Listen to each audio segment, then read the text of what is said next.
And welcome to another episode of The Good Journeys. My name is Robert. And this is Tori. We're your hosts. And today we have in studio, and actually we're in a new studio today. I don't know how many people have recently, with all the COVID stuff going on, we actually sold one house and moved into another house. And moving is a crazy experience. That's all I can say. Oh my gosh. If I never have to do that again, it would be great. It's just so, it's insane. It's just, you pack everything up, you get the moving company, you do all the stuff you have to do. And then comes months later, you're still unpacking from 2 or 3 months previous. Oh my gosh. We're living in the land of boxes here. Yes. Oh, by the way, where's the microphone? Where's this and that? You're trying to find things for the studio here, and that's the more important thing to get set up in the house, I guess, for this time. There you but go. It's kind of hard to find things. Hey, we finally got our act together and got all put together, and we're doing another wonderful episode. And today we have in studio with us. We're not doing a remote. We're actually in studio. We have a friend and fellow magician, Jeff Ezell. Jeff, welcome to The Good Journey. Hey, you guys, what's going on? Very happy to be here. Happy to be in your new studio, checking it out.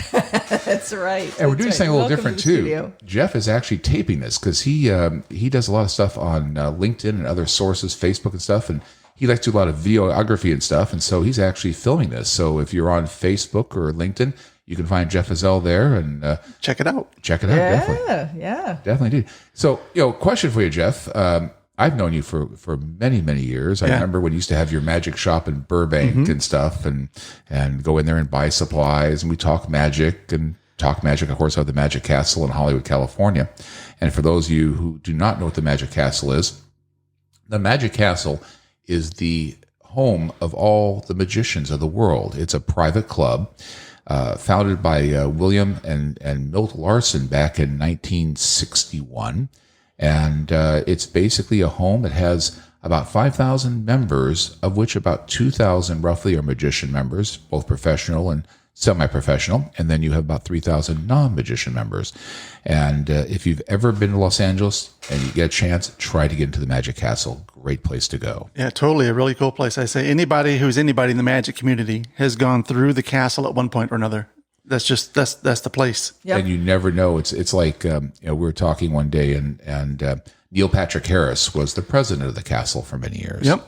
And Neil, very approachable, wonderful gentleman. He and his partner would be at the castle all the time, and they were filming the TV show How I Met Your Mother, and he'd still be there, and he was actually president of the castle during that time, and just really super great to talk to and socialize with, and other celebrities as well too. But you have magicians from Doug Henning to Mark Wilson and to Penn and Teller. All these people have somehow been affiliated and been part of the Magic Castle. They're all woven in there. Yep. And the really cool thing with Neil Patrick being in there, I mean, he genuinely loves magic. He really, really likes magic. And you'll see when he does like his, I don't know if he did like the Emmys or Grammys or something like that, he would incorporate magic into his opening deal. He did. That was always cool to see. He did indeed. Yep. Well, Jeff, here's a question for you. You're a magician, and I'm sure we're going to have a lot to talk about. You also do a lot of motivational talk in business as well, too, and using magic as part of your motivational speaking and working and just general talks in general. How did you get into magic? Well, I think getting into magic, magic gets into you. It's what really happens. Yep. And when I was a little kid, I would watch, and you mentioned Doug Henning on television. There were a lot of magicians on TV when we were kids, and there's still more on TV now. But Doug Henning, when I was a kid, was the one who really, I think, drew me in because of his style and the way he treated his appearances on TV. He was so casual and so easygoing and so fun to watch. It wasn't like a stuffy, better than you type of show. It was a genuinely, here, look, and enjoy this. And I liked watching him. He was just so much fun to watch. And that's kind of what drew me into magic as a little kid. And then he was doing one episode where he would, I think every magician will kind of do this on the television, is the cutting the lady in half trick. And that blew my mind. I was 8 or 9 years old at the time. I was like, this is just insane. So I wanted to try it. Oh no. Yeah, I was all in, and so I had a little brother. He's 5 years younger than me. So he was either at that time 4 or 5, and I was 8 or 9. I can't remember exactly. And I got these. We grew up in Southwest Detroit, and we're just sitting there. And my mom had just bought this refrigerator, so the refrigerator box was in the basement, and it was empty because the refrigerator was, of course, up. We're using it. But we had these carpenter's horses. And so I put the refrigerator box on the carpenter's horses and told my brother to crawl in. Those boxes are very sturdy, by the way. Very, very sturdy. I'm afraid to ask where this is going. Well, let me tell you. We had a nice little set of tools downstairs. So I had one of those big hand saws. And so it was in the living room, by the way. I just brought this up to the living room and just did it right there. And it was just me and my brother. And I said, you got to watch this. This is going to be incredible. He saw the same show I did. So he knew what was coming up. And he's like, let's go. Let's see how this works. I just started sawing away, you know. Oh, no. And this cardboard box dust going everywhere, you know. It's just creating a big old mess on the floor. I don't think that was probably my biggest worry. It would have been the cardboard mess. I think in the end, the bloody mess would have been the real big worry. The little brother mess. But my mom walked in literally just in the nick of time. It was like, it was meant to be for her to walk in at that moment. She's like, what are you doing? Screaming. I said, Mom, you got to see this. This is the best. I saw this on TV last night, and it's amazing. And I just kept going. She's like, no. She stops me, and later on, she's, has to explain to me, here's what's going on. But if you just imagine this, I mean, this is my little brother. I mean, he was going to be my half brother if this thing went through. He was gonna be, if it ended up in the hospital, he'd have been in room 2A and 2B. So, to be or not to be. Exactly. Yeah. So, I mean, luckily she stopped me, and we're all alive today. For that. Now, does your brother hold that over you? No. The craziest thing is he'll still do some things that I ask him to do. Jeff, I'm pretty sure that you're the reason why people have to put disclaimers on things. This is do not try this at home. As a 9-year-old kid, you probably are the reason. Yeah. Why is that rule on that box? Because that 9-year-old in that living room that one day with that sawhorse and those refrigerator boxes. Yeah. Now the professional magician, now performing at San Quentin prison. Oh man. So, I mean, that was literally how you got into magic. Wow. Trying to cut my own brother in half. For profit. Who even knows at that point? I didn't know about profit at and the time. no audience either. Yeah, no audience. I was like, just going, like, this is going to work. It's going to be amazing. But and no film of it. No film of it. I wasn't that good at that point. Yeah. Clearly not at the magic either. Oh, man. Good thing you've improved. Yeah, thank goodness, yeah. So a lot of Band-Aids you're probably keeping with your magic kit too, just in case now for those cuts. Leaky, bloody moments. Yes. Exactly. Well, one of the things that you talked about was too, and we were talking before the show, was you were in the Navy for many years. Yeah. And you were the cook for the captain, I understand. I was the captain's cook on a battleship, USS New Jersey, one of the most decorated battleships in the U.S. Navy at that time, for sure. But the way I got to that was previous to going in the military. While I was in a high school, I put myself through cooking school in the evenings. So I went to a culinary school for 2 years because I like to eat. Let's be honest. And I knew at some point I'd have to take care of myself. So I wanted to make sure I was able to cook something okay. Mm-hmm. And I got pretty good. I wasn't the best, but I still think I was pretty good at that time. And I got into the Navy because I went to interview for a cruise ship, to be a cook on a cruise ship. Mm-hmm. And they told me, hey, have you ever had the experience of cooking for 1,500 people or 2,000 people at a time? I said, no. I go, but it's the way I saw it, it was just simple math. You take a recipe, you multiply it out, and that's what you got to make and cook. Mm-hmm. Yeah. Fairly simple logic. That's what I thought, but they weren't going like, we want somebody with more experience. And I'm like, okay, that's fine. So I'll join the Navy. I'll get the experience. Boy, did I. Yeah. I ended up in the main galley at first, and on the ship we had 1,500 guys. So you do 4 meals a day. You do breakfast, lunch, dinner, and then a late evening meal called mid-rats. And this basically midnight rations is what that is. It's for the guys who couldn't make it to dinner because they were on watch or standing duty or whatever it would be. And there was just so much going on in there. I just didn't feel that my skills were being used the way that I've been trained. Mm-hmm. So I went to the senior chief of the mess and I said, hey, here's what I can do. Do you have anything different in here that I can do? I just basically showed him my credentials and showed him a couple examples. And he goes, I got the spot for you. He just says, follow me, walked me up to the captain's galley. He says, here's your new spot. I was like, wow. That's it? That was easy? Yeah. And then I just became friends with the captain. He became an admiral for the Navy. And it was a really, really great experience. So when we'd go cruising around the world, everybody in the ship, at least not everybody, maybe 1,500 people, but a lot of people knew that I did card tricks. Mm-hmm. So even the captain knew. So when we'd go around the world and we'd bring on dignitaries from other countries, like technically their governors or their presidents or whatever it would be, come on and I'd cook for them. Mm-hmm. And then afterwards, the captain would say, hey, why don't you come out and do a couple tricks? Okay, cool. I did it. And got to literally perform around the world as my start in the Navy. Wow. Yeah. Well, you know something. We talked about this before. The movie Under Siege with Steven Seagal. Yeah. Instead of being the Navy SEAL, you're the magician. I was the Navy magician. The Navy magician. Yes. You can handle all the bad guys coming after the battleship. I made them vanish. So now you were in the Navy about 10 years, roughly. You said, right? No, 5 years. Oh, 5 years. So I did 5 years straight from 87 to 92. And 10 years would have been cool, but if I did 10, then I would have stayed for 20 probably. But I remember at the 5-year mark, my mom telling me her closing line, where she's putting on her closer's hat saying you need to stay in. Here's her closing line. You get great medical benefits. I go, Mom, I hope I get sick a lot then. I go, but that wasn't my goal. I didn't want to be a cook anymore. Mm-hmm. I was like, I enjoyed it. It's kind of a thankless job because you can put out this amazing spread for the crew, but if you forget the mayonnaise, oh, you're going down, bro. You didn't get the mayonnaise. Where's the mayonnaise package? Did you see all these steaks and lobsters and sandwiches, the salad bar? Did you see that dessert bar? Yeah, but you should bring the mayonnaise. Oh my goodness.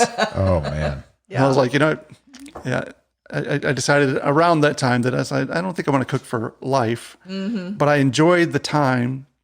And I would never give it back, the time that I had cooking for the captain, the admirals, and all the officers. That was a great time. I really, really enjoyed that. Yeah. So when you came out of the Navy, then where did you go from there? So I got out of the Navy, and I had to make a decision. Number one, I was born and raised, like I said, in Detroit, Michigan at that time. I spent a 3-year stint in Tennessee in the deep, deep, deep hills. But the majority of my time was raised in Michigan. Mm-hmm. And I had to decide, did I want to go back to Michigan? Because the military, once you get out, they'll pay for you to get all the way back home. They'll send all your goods, whatever you got. Or do I want to stay here? Mm-hmm. And it was literally like we were out having a picnic, basically, a ship-wide picnic, playing softball. They brought a gigantic beer truck where you just sit there and just no charge, just drink and eat hamburgers and hot dogs and play baseball and whatever. Just sit out there and get a suntan, whatever you want to do. And they didn't make you cook for this event? No, it was all brought in. Nice. And the weather was perfect. It was probably like 75 degrees out. It was a nice breeze. It was on the water, and it was the middle of December. Wow. And all I'm thinking of is in Detroit, they are freezing their everything off right now, and I'm here just comfortable. And I said, I can't go back to Michigan. Yeah. I just was, I said, I was done. I said, cooked, I'm here. We're good. Mm-hmm. So that's what I ended up doing. But once I got out, I needed work. Mm-hmm. Don't work. Just because now the paychecks instantly stop. The government says, well, you're out. We're not going to pay you anymore. Uh-huh. You got to go find something, boy. What's the old joke? Work is the curse of the working class. Yes, exactly. So I had a friend who was working at a place in Long Beach, California called Long Beach Honda when it was still on Long Beach Boulevard.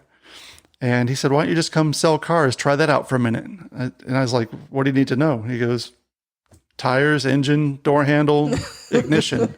Show it to somebody, take them for a spin, and if they want it, they buy it. Okay, cool. I could do that. I go over there and I start doing that. And I tell people now, since this was back in basically 92, 93, I said I've been in the car business so long that I've watched the original O.J. Simpson car chase go above me on the freeway, while today everybody else is just watching documentaries of the whole thing. But I stayed in the business, and that was my bread and butter for even to today. And that's really been my glue to just business and sense. But it also allowed me time away, because the car business is semi-fluid, I think. You could leave one dealership and be at another place in one day if you wanted to, literally. So I was able to go and do magic. If I wanted to go work on a cruise ship, I could do it. If I wanted to go do some motivational speaking, I could go do it. And I did that for a little bit. So, I just had a lot of fun with that. That's neat. Now, how did you decide to get into motivational speaking? It was money. Let's be real. Yeah. Because it pays well. Yeah. And if you do a good job, it pays very, very well. I was doing one show, and I had hired an assistant at one point to help me get bookings and things like that, to follow up with the customers and reach out and things like that. And I said, here's my fee, here's a percentage I'll pay you, and we'll go off of this and see how you do. And she got me a few of these nice gigs, and the motivational speaking one was doing fairly well. And when you go and do these talks, it's not like doing just a straight magic show, because you're not. Mm-hmm. You're finding out what are the pain points of the business, what do they want to talk about, what do they want to really address, what kind of crowd are they addressing, who in their group are you addressing, and you kind of tailor your show and just make it work with what they're trying to go after, and just really put a sharp arrow's point on and go get it. Yeah. So is it mostly like motivational as far as sales and business success and kind of that target? It was mostly, and it seems to be a lot of motivational things are mostly directed towards sales teams in a sense. Mm-hmm. But I remember doing a real big one for Caterpillar, and they brought all the people in from Canada and all over the USA, and it was out in Riverside, and we did a big old deal out there, and that was kind of fun. But that was also for their business owners as well as their sales teams. Mm-hmm. So that was a nice mix of people. Yeah. But so, you just kind of, you throw yourself in there, you just do it. Yeah. You deliver. Now, how do you get those kind of gigs? Like if someone who's listening to this podcast says, "Oh, you know what? I've always thought about going into motivational speaking. I think I'd be really good at that. Phone calls. I have no idea how to start. How do I? Don't be afraid of the telephone. Okay, that's number one. I mean, they'll always tell you the phone is the heaviest thing and the hardest thing to pick up. Mm-hmm. And if you don't pick up the telephone to start the conversation with a company. Hey, you have this trade show coming up, or hey, you have this event coming up. Do you have keynote speakers? Do you have this? Just start asking the questions. And a lot of people, honestly, they're just afraid of the rejection, and they don't want to make the phone call in the beginning. So if you're afraid to make the phone call, just hang it up now. Right. Yeah. That's the interesting thing about sales is that people say, oh yeah, I can sell anything, but the second you put somebody in front of them, they turn into a stone character. It's just like they freeze because it's not necessarily about not knowing the product. It's sometimes in dealing in sales or marketing, it's about how you present yourself, how you communicate with yourself. Yeah. That's the biggest key of selling anything is the marketing and being ability to say something properly. And it's no different with magic or performing or being a comedian. You're still selling. You're up there selling yourself to a crowd of people because you want them to laugh with you or applaud for you.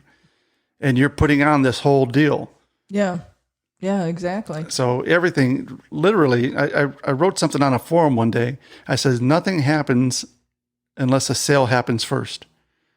Interesting. Yes. I said, without something being sold, then you don't have the opportunity to repair something that may be broken. Like say you have a camera. If you don't sell the camera, you're never going to have anybody to repair the camera. If you don't have somebody to repair the camera, you have nobody to buy the camera. Mm-hmm. You know, it's a big process. And then somebody replied with, well, sadly, that's not true. I'm like, okay, well, you keep thinking that, but if you don't sell it, you're never going to have anything. You sit on the shelf and then you don't have a job. Yeah, exactly. And you've always incorporated your magic in with your motivational speaking as well. So really, you've kind of taken all of your talents and, you know, used them to your advantage in everything that you do. I mean, that's, if you could, you know, maybe like whip up a little, you know, appetizers or something where you're, you know, you'd have it all. You're right. I mean, I think that's the one thing that with food is probably the only thing I didn't really do anything with magic other than make the food disappear in front of me. There you go. See, you did. But that's really, I think, the only thing I really haven't worked magic, quote unquote, with, you know, doing air quotes. Hey. That's right. But magic has been like a nice little crutch there at all times. If I'm out of something, I can go do magic. Yeah. And I'll make some money with it. You know, one of the things that if you go to your LinkedIn page, for example, even your Facebook page, you show quite a few film clips from inside your dealership. Matter of fact, you're working now for a Dodge dealership in Buena Park. Go ahead and give a plug to the dealership. Yeah, it's Premier Chrysler Dodge Jeep Ram, Buena Park, California. Hey. Okay. Welcome. Yes, welcome. Yes. And I've seen a lot of your clips where you turn around and you are all of a sudden you'll be talking to somebody and all of a sudden it's like, hey, that card appears out of nowhere and you're off doing tricks. One of the most successful, in my opinion, sales techniques to get somebody, you know, relaxed, calm, and enjoying the buying process. The whole experience. Yeah, exactly. The crazy thing is, early on when I was showing, because I love to bring in a customer and have fun with them, right? But there's an etiquette that I had to figure out, and there's a timing that I had to figure out. When was really a good time to introduce a magic trick in a car deal? And I was doing finance in the finance office at one point, and I would stop halfway through doing the paperwork just to let people relax a minute. You know, I want to see a quick card trick. And I found that that's not the best time to show it. Because now people could think, and you don't have to fast forward your thinking, they could think, maybe this guy's trying to trick me into doing something else. Maybe he's trying to trick me to sign something. I don't know. So I stopped doing it during any of the actual business portion of doing it. But when it's done, a lot of people in the dealership will talk like, yeah, this guy does magic. Hey, this guy does a trick. Make sure he does a trick for you, you know, whatever it'll be, right? And they'll come up to me even during, and I'll say, no problem, let's finish this up and then afterwards. Because now the focus switches to a magic trick and they don't want to talk about a car deal anymore. And I'm there to literally, it's a business. We're here to sell cars. Yeah. And I know that if I sidetrack it, that's not going to be good, because that customer can say, great trick. Thank you very much. We'll call you later. Whoa. Hold on. Let's get back to the paperwork. Yeah, exactly. I know that's something similar, because my years in the automotive industry and stuff, and when you're in the finance office, turn around and all of a sudden come and say, hey, you know, do a, you know, okay, magic man, do a trick for us, and you're in the middle of trying to close them to sell them one of the aftermarket warranties or a factory warranty or the permaplates or the different aftermarket products and stuff. Yeah, 100%. There goes your train of thought down the drain. And their train of focus as well. Exactly. Once it's broken, it's broken. Yeah. It's hard to put it all back together. Yeah, but I think it's a really good idea to do it at the end, because people leave feeling, people love magic, and it just makes people feel good. Because you know what happens after they've signed all their paperwork? 9 times out of 10, their car is not finished in the detail shop yet. Right. And so now they're just waiting. Yeah. And then the salesman typically will, unfortunately, it's just the way it goes, and it sucks sometimes, but they kind of vanish. Right. You find them in the lunchroom, you find them in the smoke break room, you find them in the detail shop, maybe, who knows when they should be there with the customer. But a lot of the guys will be there, but there are some guys who won't. Mm-hmm. And I try to swoop in a little bit and do a couple tricks if I'm not too busy. Yeah. And have some fun with them, and and just tell them, we appreciate you coming here. Thank you very much. Have some fun. And we video it. And then we post it up on all the big TVs in the dealership. And the customers love it. They come in, they're like, oh, I'm on TV. Yeah. So you have your entire sales staff doing magic. They disappear. They vanish, yes. Yes, the vanishing act. Yeah, they call it, they vanish. That's vanish in Spanish. Just bought a $35,000 car and the salesman's gone. Yeah. Poof, look what we've done. Poof, be gone. I'll have this piece of paper and there's no car here all of a sudden. You know? Yep. So, and then you had Chet, you're doing all this stuff. You've got all this stuff going on. And then you are hit with a health challenge. And now you have a lot more to deal with on your plate. We have some things on our plates. Me and my wife, 2 years ago, she was diagnosed with ovarian cancer, which was at that point, I think, stage 3, 4. So stage 3, she's holding her fingers back there. That's right. And so the doctors, they go through all the things they're doing with her. They remove all, she goes to the surgery to remove all the girl parts and do her chemo and do her radiation, things like that. And during this time, I'm taking care of her the best I can as well. And also trying to keep up my macho man. Don't worry, it'll be all good. But during that time, I had this hernia that was bugging me for a long, long, long time. But I didn't want to do anything with it because I knew a hernia surgery put you down for a couple of weeks too. I was like, I think I'll wait. And when she's done and we got her all good, get her all clear, then I'll go in, I'll have this thing checked out. So I go in after she gets her all clear. She gets her, what I call the certificate, cancer-free, woohoo. Right? And then I go in. Jeff's wife is smiling here. She's off camera and off mic. We actually asked her if she wanted to join us. She says, no, I'll kind of sit over here on the side here and watch. So I go in and get my stuff checked out. And because I just told the doctor, I said, here's what's happened. I got this space down here. It just really hurts. And it's just not horrible, but it's it's not normal. And so I was just turning 50 at the time. I said, it's also time for my colonoscopy. Why don't we just do this all at once and just get it all checked out? And we did my colonoscopy, and when they woke me up, they said, you're not leaving. We're going to have to do emergency surgery on you because you had colon cancer. Oh, what? No. I was like, what? Oh, I felt the same way. Yeah. The shock on your faces is just like mine. Oh, my God. So they reel me into the hospital, and they set me up to do surgery that evening. And then it actually gets postponed for like 3 days. And you can't eat anything prior to the surgery. I think like 12, 14 hours, whatever the number is. But every time they postponed it, they said, well, we still can't feed you. Oh. So I was eating whatever the IV was in me, and then whatever ice chips. Exactly right. Oh. I became an ice chip pro. When they'd come in, okay, get you anything? Cup ice chips. Yep. Just the feeling and the satisfaction of chewing something. Yeah. Was good enough for me. I was like, and it was just ice chips. Could they put a little snow cone flavor on it? I wish. Yeah. I had one nurse that gave me just a little bit of apple juice and put it on just for flavor. And I was like, I love you. You're awesome. That's good. So I had my surgery. So therefore now we both at the same time, we have cancer about 2 years ago. And then, so I get my all clear after I go through my stuff, and she has her all clear, and we're just trucking along. And when you have cancer, and anybody who's had that, they understand what I'm going to tell you right now. Every 3 months, you have to have your blood test because they check all your levels, make sure everything's good. And we had checked something with her, with Fanny, and it ended up that her cancer came back. Oh, no. And that's what she's going through right now. So she's been going through chemotherapy again, and she has to go through chemotherapy every 3 weeks for the rest of her life until they figure out what they can do to help it from coming back. And every 3 weeks for life, that's a long time. Yeah, seriously. They'll give you a choice, though. They say you don't have to do it at all. You could just die. Oh. That's not an option. They don't really say it like that, but that's certainly that option is there. But, of course, we're rooting for the chemo. Let's go. Let's just keep going this thing. And every time you go, it knocks you down a little bit, because it wears you out. It does you physically. Oh, yeah. But right after she got her diagnosis again, then my blood test came in, and it also went wacko. Oh, no. And so they said that mine also came back, but mine, it was colon cancer. And after they even removed about 12 inches of the colon at that time, they said the little cells are the ones that get you, the ones that are hiding. And they can travel anywhere in your body.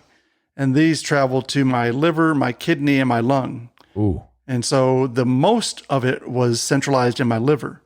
And the kidney and the lung were really tiny spots. So they immediately started me on chemo right away. And so I did 6 long rounds of chemo. And each session for me was about 9 or 10 hours each day. A lot. Oh, that's brutal. They would be doing like, a lot of people do like 3 hours, I think. I think that's normal. Yeah. But they had so many things they were putting in me. They're like, we're throwing the sink at you, bro, because this came back as stage 4 and we got to make sure we get you and got to take care of this. I was like, all right. I said, I trust y'all. Whatever you said we got to do, I'm doing it. Mm-hmm. And then they scheduled the surgery. So they were in June, this past June 10th, which is also Fanny's birthday. Oh. That was the day of my surgery to remove half my liver. Oh, I would say happy birthday, but that's not quite a. Well, you know what was on the menu that day? Liver and onions. Hey, all right. Oh, but I'm Oh, So they took out half my liver that day. pass the ketchup for the liver and onion. Right, exactly. I got to the hospital like 5-something that morning. I think it was 5-something that morning because they had to be there 2 hours before surgery. And then they IV you up, and the last thing I remember is just being wheeled into the room. I know that I was awake longer than that, but when they put the sedation in you, you forget stuff, I guess. Yeah. Clearly I forgot stuff because I only remember being transferred from the gurney to the operating bed. That's all I remember. Ooh. And then I remember waking up at about 9:30. Surgery's over. I'm in ICU. And I'm thinking, okay, it's been a long day. I'm resting. Yeah. It's, I look at the clock. It's 9:30. It seems a bit dark. So I know it's a long day because the new surgery is going to be about 8+ hours already. Oh. So as I'm thinking, okay, 9:30, it's 9:30 night. We're good. She walks in, Fanny. And I go, what are you doing here so late? She goes, I've been calling them and they said, you're having another procedure. And she goes, and nobody will give me answers. And I go, I had surgery this morning. Of course I had a procedure, a lot more. But she goes, it's not June 10th anymore. She goes, it's already June 11th, 9:30 in the morning. Oh, So I lost the whole day. I slept that entire time, didn't even know it. Yeah. And I was so confused. I was like, 9:30 in the morning. I was like, how is that even possible? I just thought I slept. It was 9:30 at night because it was dark enough. It made sense to me. There was some lights on, but I was like, I don't know.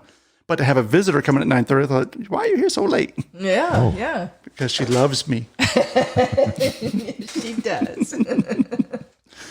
So, just going through our rounds now. And so literally we're a married couple. And when they say married couples should do more things together, I don't think this is what they had in mind. no. No. Taking trips, Right. Playing tennis or something. We took a trip, okay, Yeah, really. down to Cancer Central. God, that's a little too much togetherness, you guys. Right. We try to handle things with humor, because that's Good. that's what we do. And that's how I do it. And she certainly falls in place with that one for sure. She has some fun with it with me, because you can go a totally different way. Yes. You could be the pity me negative Nelly all over the place, but there's plenty of that everywhere. I wouldn't add to it. Yeah. I might as well just have some fun with it. Yeah. And if you see any of the posts I make, I'll put some stuff out, but I won't be like negative about it. I'm like, this is what's going on. Check it out. Yeah. Yeah. Well, what's interesting is that you've always had this vibrant, you still do, you have this vibrant attitude of life. AA batteries. Yeah. You're the Energizer Bunny of magic here. And your energy level just is just up. And I remember when we talked, we talked about doing the podcast before your surgery. Yes. And you were, we were talking a little bit and you were just so up and bubbly. You said, I'm going to go through this and, no big deal. And we're going to make it work and stuff like that. And that's always been your nature. I remember that conversation too. Yeah. I was like, no big deal. I said, just give me, I'm going to have the surgery real quick. Like no big deal. Like, we're just going to go in there, going to chop out the liver. You're going to be fine. Don't you worry about it, none. And then as soon as that's done, I'm going to call you back and then let the chemo start up and we'll do this interview. It'll be awesome. Let's go. I didn't care about anything else. Like, let's just go have some fun. If not, you want some great drugs before that surgery, I guess. I don't know. Oh, man. Chemo will knock you down. And whether it's great or not, oh, my goodness. It is crazy, though. It is crazy. Yeah. Well, I know you were saying that you lose the feeling in the tips of your fingers, and right. which makes it tricky for a magician. As we speak, I can't feel my fingertips. Wow. I can't feel parts of my feet, my toes for sure. And the toes part's really weird on the balance. Mm-hmm. If you're just trying to just step or walk or stand still, if you close your eyes to dry your hair or whatever it is, you just start to go woo woo woo. Just start to be a little loopy. You're like, all right, hold on, make sure the walls are here. I can still hold on.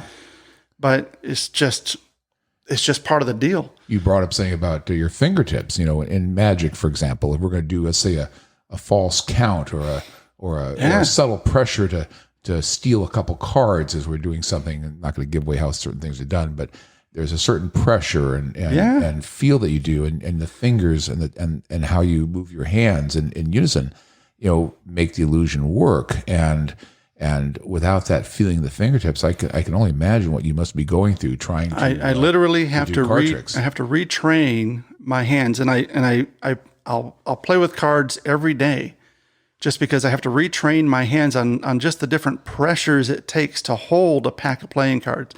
Because if you press hard enough, you'll feel something. Mm-hmm. It's not much, but you feel it's there, right? Yeah.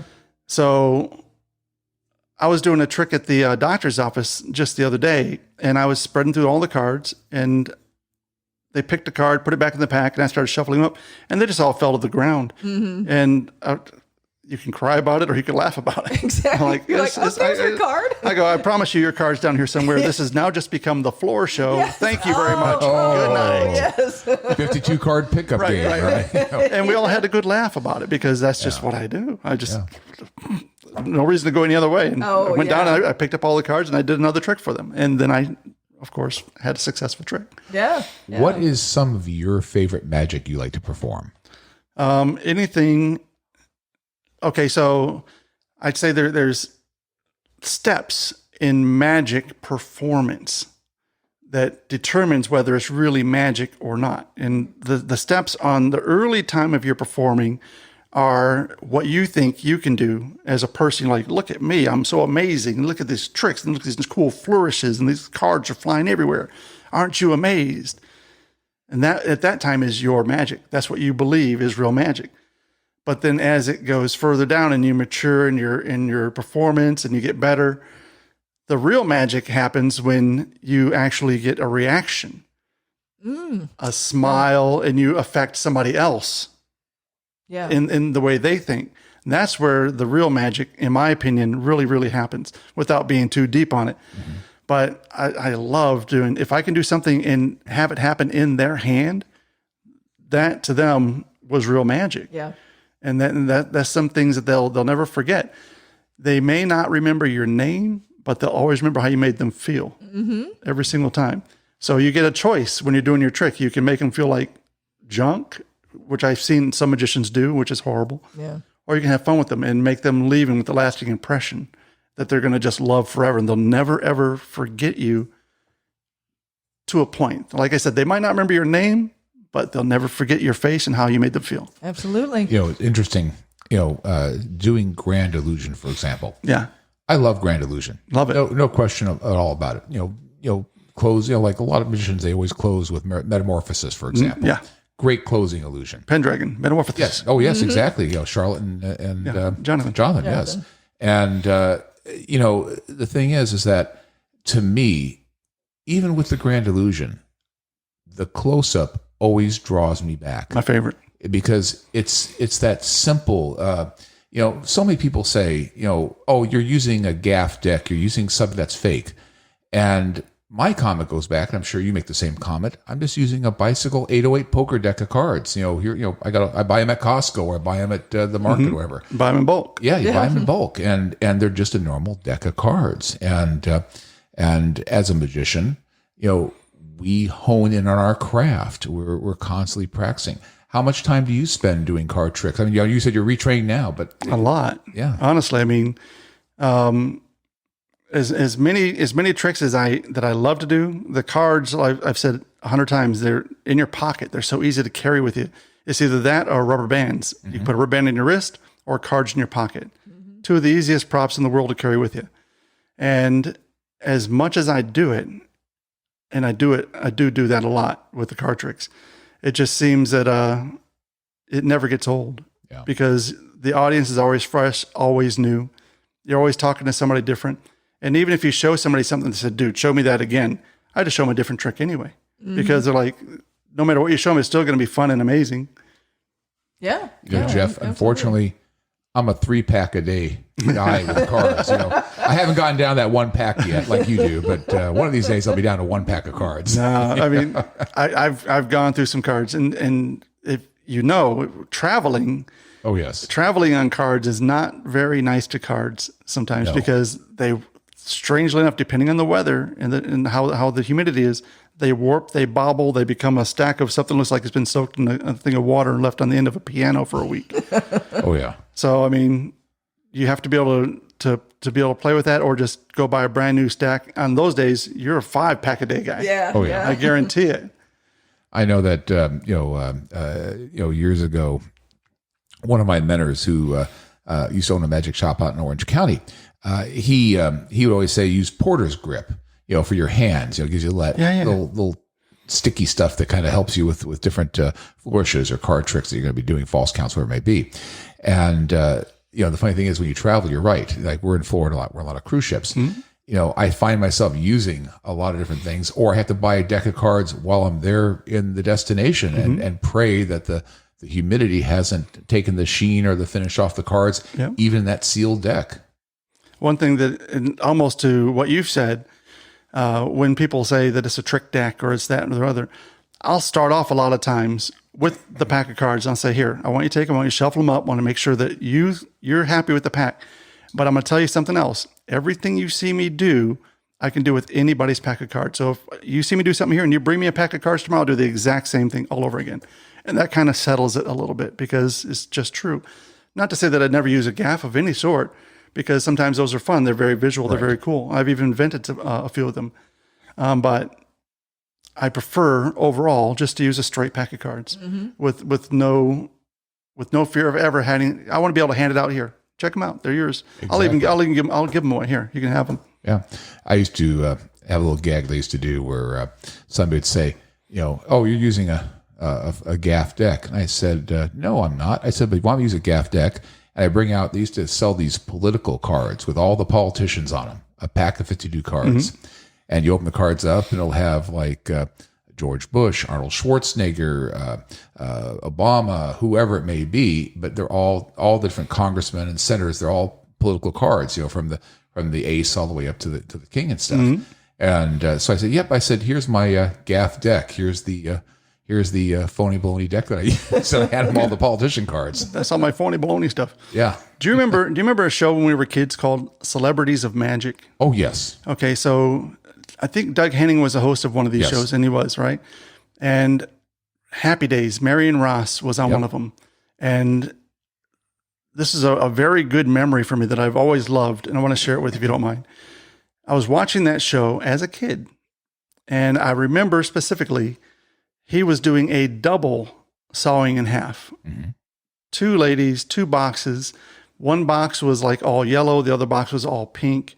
And the lady in the yellow box, she was dressed in all yellow, which would be Marion Ross. And then the other lady, I just can't remember who the other lady was, I apologize, dressed in all pink.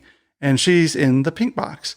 And he cuts them in half and he switches the legs, puts them back together. So you have a pink bottom, yellow top, and a pink top, yellow bottom, opens it up, and their outfits have also changed. Wow. And I thought that was really, really cool. Well, fast forward like 20 plus years, there's a place in Santa Monica called Magicopolis. Yes. And when it was owned by a guy named Steve Spill at the time, and he was friends with Henning. And prior to Henning dying, he stored his props at Magicopolis. I was performing there in 1999, and backstage were those exact props. Oh my God. And I got to do my show and use those props I watched on TV as a kid. Oh. And talk about just a full circle of magic. That was just so cool to get to use the guy that you grew up enjoying, watching, got to use his props and just got to memorialize it that way. I thought that was awesome. That was so much fun. That is. And you didn't try and put your little brother. My little brother was safe. Good. He was far away. Good. Excellent. I used trained professionals this time. I'm surprised you didn't use a power saw or something. Right. Copperfield. Oh my God. Who are some of your favorite magicians you like to watch today? Penn and Teller are always fun to watch. I've gone to their show a few times. Fanny's taken me for my birthday, and it's just always a great time. And my favorite part of their act is their bullet catch. Oh yes, because they do such a great job at it, and they're just so entertaining to watch. I just love watching those guys. And then of course, I have a friend named Losander. You know Losander, okay? Yes. His specialty is the levitating table. Yeah, the floating table. And him and I became friends at the magic shop. And between me, him, and Shimada, we all became closer because of the magic shop. And here's one reason why. I would have lectures at the shop once a month. Right. Right. And I had him booked for, I remember it was September 2nd of that year. I think it was September 2nd. And then he had called me and said, I can't do the lecture that day because he had to go to Germany for something. He said, but I could do it in a week later. I said, okay, no problem. And that was September 10th, I think. And then we ended up doing the lecture, sell out. Shimada was there. We all had a good time. Losander was just doing his table, selling tables, floating tables all over the shop and doing everything he does. And then the very next morning was 9/11. Oh. And he couldn't go anywhere. And so we just kind of hung out in LA together for 2 days, and we did shows in people's backyards just to get the cheer and the morale up a little bit. It was me, him, and Shimada just doing magic shows in people's backyards for the heck of it. How awesome. And we stayed friends, and him and I turn out we're born the same year within a month apart. So we're the same age. We have a lot of the things that we like to do together. And anytime I went out to Vegas, he even built in his backyard at one point a room for me just because I was there so much. And by the time he built the room, then our touring was over and I didn't end up using the room anymore. But Losander, just to pull it all back together, Losander, I love that guy. He's always been a great friend of mine. Great. And he's got a theater out in Vegas now that does, it's called the Las Vegas Magic Theater. And he just has shows there. I don't know how many times a night, but a few shows a week. So it's a lot of fun. But I love Losander. He's a really great friend and always been a good supporter. And Shimada, boy, what an amazing. I'm telling you. Oh, he's amazing. 100%. He's real amazing. deal. Yeah. Haven't seen him perform quite a while. Even now. I mean, he's obviously, of course, older, 20 years old at this point. Still just putting it out there, no problems, and enjoying it. Wow. Any other favorite magicians out there? Let's see. I think that those would be my my tops. Yeah. If I had to just pick somebody out there this current today that I'm enjoying and I just enjoy watching. Sander, his whole routine with that floating table is just totally amazing. Yeah, he'll try to teach people how to float it properly because it looks so magical when he does it. Between that table and you've seen his bubble routine, bro. That bubble routine cool. that's the one that when I saw that, I said, I need this guy to lecture at my shop. That was the first time I ever saw him. I was like, nah, this guy's coming to my shop. I'm going to get him for sure. He literally holds up a linking ring. He blows a bubble and the bubble goes through the ring and then it stops midair and he just motions with his finger to come back and the bubble comes back through the ring to him and he pops it. I'm like, you son of a... Yeah. I said, that was so awesome. Yep. I mean... That's pretty impressive. Well, I got another question for you too here. Yeah. You're also, I don't know if our listening audience has ever heard of the Chucky Perez show. Yeah. And you're one of the EPs on that show. I do help out on the Chucky Perez show quite a bit on different things, like I'll either be a guest on the show. I was an associate producer for one of the shows. Sorry. And then he's got another show that he's just started called One-on-One with Chucky Perez. But I've been friends with him because of I was introduced to him through another friend named Isaac that said, hey, this guy would love to have some more entertainment on the show, comedy, magician, things like that. And I went on the show to check it out, and it was a lot of fun. We had a great time. And during that time was the time I was also really getting into the filmmaking portion of my mental of what I want to do with life. So between that, filmmaking, editing, and things like that, and then trying to go talk to people and then be a magician and go sell a car. Too bad you don't have too much going on, Jeff. Right. Today I'm down at NBC Studios. I'm doing this taping of the show. And by the way, if you want to sign that contract for that beautiful Jeep Wrangler, you got to come down to the studio, be an audience member. And Fanny says, I got to be part Jamaican because I have so many jobs. Jamaican me crazy with all those jobs. That's right. But we love it. You know, I have so much fun. You know, the filmmaking and the editing end of things that I've learned over the last, I'd say 5 or 6 years has just been awesome. It's opened even more doors for me to meet more people have access to people who you wouldn't have access to before. The one thing with magic and filmmaking is where they kind of go hand in hand a bit. They really do open doors to things that you would never have access to before, meaning people, actors, Hollywood stars. Magic gets you access to those same people as filmmaking does. But magic gets the access even easier. And it's just so crazy how I could show somebody a trick and like, dude, you have to come show this guy this trick. And I'll be in green rooms all of a sudden where all these, like a band will be sitting there for, and I'll be doing tricks for the whole band. And it's just so cool. Where normally you just wouldn't be access to that whatsoever. Yeah. Wow. Are you going to be performing anywhere anytime in the near future? At my house. That's right. We'll all be coming over. Yeah, until I get better with the chemo. What time is dinner for the buffet and Exactly right. And the show? Yeah, just line up the plates. Here we go. Ring the bell. Ding, ding, ding, ding. There's a triangle. Ding, ding, ding, ding, ding, ding, ding, ding, ding. Dinner's ready. That's right. Oh my God.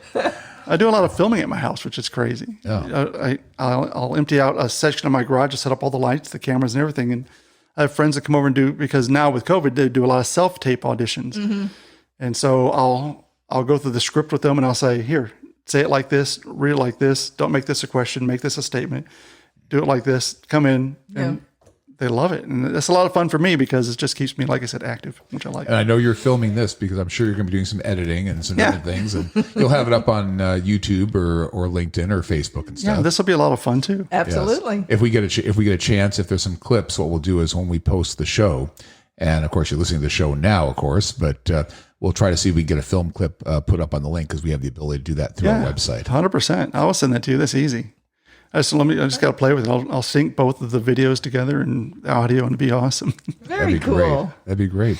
Well, Jeff, saying it's been an absolute pleasure having you in studio. It's always so much fun when we have somebody in studio. That's me. That's what I was thinking. I know, because you can look at them. Because you initially said we could do Zoom. I'm like, I really want to come in because I think that's where you get the best energy. Yeah. Okay. And it was only a couple hours drive, so it wasn't a big deal for me. I was like, okay, let's go. Gosh. Yeah. And it's like I'm not doing anything else right now anyway. I'm not working because of stupid cancer. Well, we got the market. We got Vaughn's down the street here, or whatever the market is down the street. Let's go get some groceries, and you're going to be cooking lunch here. So We didn't tell you that part. Bing. Yeah, really. yeah, bada bing, bada boom. That's it. That's it.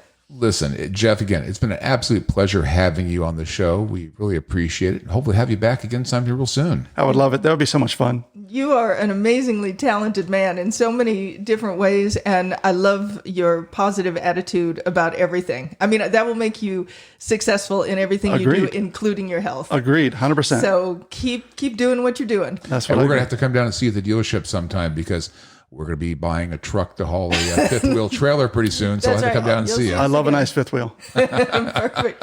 Thank you again, Jeff. All right. Jeff, a pleasure to have you. And I believe the music is starting to come up, and it sounds like we're at the end of the show. Another one done. Tori, a pleasure having you again as my co-host of the show. Always. You've been listening to The Good Journeys. We will be back again with a new podcast show real soon. And again, folks, thanks for listening to The Good Journeys. Have a great day. Bye-bye.